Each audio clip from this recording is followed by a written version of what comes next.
Back out here at the D3Hoops.com Classic in Las Vegas, Nevada, as we wrap up day one of the tournament, day one of three, talking with Ron DuBois, the head coach of UC Santa Cruz, whose team won the final game of the night, defeating Wheaton College of Illinois by the score of 80-70. First of all, we were going through a list of just the top UC Santa Cruz wins of the past decade, and first of all, against Division III opponents, that's a very short list. And not knowing where Wheaton's going to end up, nonetheless, you guys having the opportunity to come out here and beat a CCIW team puts it pretty high on that list, I think.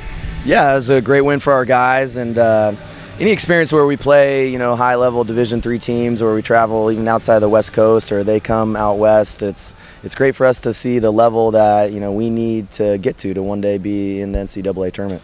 You guys, as an independent, first off, makes it difficult to schedule. Secondly, in Northern California, where there's just nothing else in Division III within hours and hours drive of you guys, how do you even go about filling a schedule with the Division III opponents you're able to get?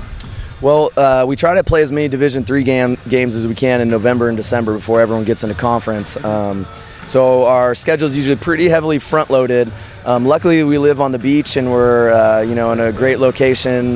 We play at the Santa Cruz Warriors Arena, Kaiser Permanente Arena, and it's beautiful. So a lot of teams actually have interest in coming out and playing us, so that helps. So the last couple of years we played between 15 and I think 22 a couple years ago Division III games, and so that's our goal, is to play as many Division III games as we can, and we'd like to play them in January and February, and sometimes we can play during teams' bye week, but that is a little more difficult, and we end up playing some NAIA teams and things like that. Yeah, and I know you guys, you certainly have a decent opportunity to play SCIAC schools, and you play a bunch of those in November and December. Has it been possible, have you looked at getting at all into the Northwest Conference? Because they also, the teams in Oregon and Washington have similar problems to you guys to finding non-conference opponents. Yeah, I mean, I've talked to some of the coaches about it, but I think that's an administrative decision, and all the sports have to line up, and so we'd certainly love to be in either of those conferences, but I think it's above my pay grade. Yeah, understandable. Well, I'm about to ask you another question that's probably even higher above your pay grade, because there's been a lot of talk about just the future of athletics at UC Santa Cruz in general. What's your take on where things are going with that? Well, we think it's really positive. In the next month or so, there'll be some publications about the plan going forward. We're going to ask the students to pass a fee increase and vote on a referendum, and the fee is going to be much smaller than what's been asked in the past. The chancellor and the administration stepping up and helping to contribute, and so they definitely want to continue to see athletics at UCSC. They see the value in it. There was a faculty committee that got together and really did a lot of great things to help show the importance of athletics in general and what it means to representing UCSC. So I think he was really moved when he saw how important it was to the faculty. And so now we feel like we have a much better plan going forward. We're all really excited. We think it's not only talking about just keeping athletics, but really giving us a sustainable budget overall for all our sports and setting us on the right path forward. So we're really excited, and in the spring we'll work to help get that vote passed. On a lighter note, your team went through its practice yesterday here without you. So I guess my first thought is, are you going to attend your walkthrough tomorrow, or maybe is it good luck for you to pass on that?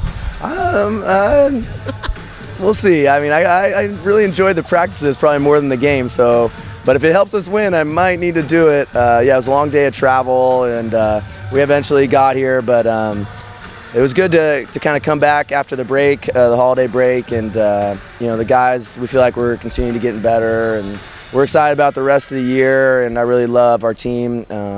We have 11 of our players are going to be back. We have guys with a lot of experience over the last couple of years. So we feel like we've been taking steps every year, and we're just going to continue to head in the right direction. And yeah, the practices are the ones that I think help make that happen. Kyle Creighton had a great night tonight, 19 points, 7 of 13 shooting. Some of those shots, I don't know how they went in. Cory Celia came off the bench for you guys tonight, but did not miss a shot, and that seems pretty indicative of the way he's played his season so far. Yeah, Cory's really kind of stepped up into a larger role, and Kyle's been unbelievable. He really has changed his body from his first 2 years here, and it's tremendous credit to him. He's worked really hard in the off season, and it's really helped change his mentality. He's always been a really talented player, and I think we're all just starting to see all the things that he can do, and it's really helped his confidence as well. So he's been playing lights out, and Cory, has been really aggressive, and he's got a lot of abilities too. So they both played well tonight, and they're having good seasons for us. So you took a bit of a step up in competition facing a CCIW team. Now you face a team from the WIAC, which is one of the top 5 conferences, I would think, in any given year in Division III men's basketball. What did you see out of UWL Claire when you scouted them? And I assume you guys saw them when they played live here earlier today. Yeah, it's actually the second time we've seen them live. We went out to Wash U and played them in St. Louis, and I think their coach does a great job, and they got a lot of talent. They got many different options on the court offensively, and they play good defense. And so it'll be a great challenge for us. But we really try to keep the focus on ourselves, and even if we play really well and lose the game, we can live with that. So it'll be a good challenge for us tomorrow. We're looking forward to it. It does nothing but help us going forward to play this level of games and these teams. One of the things we ask everybody who comes through here is, obviously very focused on basketball. It's a business trip first off, but there's a lot of stuff to do in Las Vegas. So what are the non-basketball activities you guys are looking at or have planned or are going to do? Oh, I don't know. Our guys, they're pretty tired group. Usually they just kind of hang out and sleep, but it's just Las Vegas is great people watching. I just kind of walked around today, but between shoot-arounds and the games, and eating pregame meals, you stay pretty busy. We keep them going, and this is great to play in such a nice arena, and a lot of our families came to watch. So it's just a great trip for us, great experience for these guys. They can look back on as they get older.